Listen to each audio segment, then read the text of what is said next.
اللہ الرحمن الرحیم۔ نماز کی 51 سنتیں ہیں۔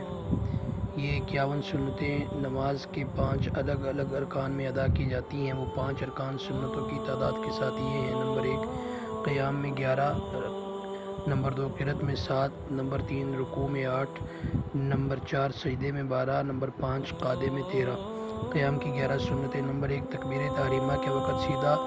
کھڑا ہونا، نمبر 2 دونوں پیروں کے درمیان 4 انگلی کے بقدر فاصلہ رکھنا، نمبر 3 مقتدی کی تکبیر تحریمہ کا امام کی تکبیر تحریمہ کے ساتھ یا فوراً بعد ہونا، نمبر 4 تکبیر تحریمہ کے وقت دونوں ہاتھوں کا کانوں تک اٹھانا، نمبر 5 ہتھیلیوں کو قبلے کی طرف رکھنا، نمبر 6 انگلیوں کو اپنی حالت پر رکھنا، نمبر 7 نیت باندھتے ہوئے دائیں ہاتھ کی ہتھیلی بائیں ہاتھ کی ہتھیلی کی پشت پر رکھنا، نمبر 8 چھنگلیاں اور انگوٹھے سے حلقہ بنا کر گٹے کو پکڑنا، نمبر 9 درمیانی 3 انگلیوں کو کلائی پر رکھنا، نمبر 10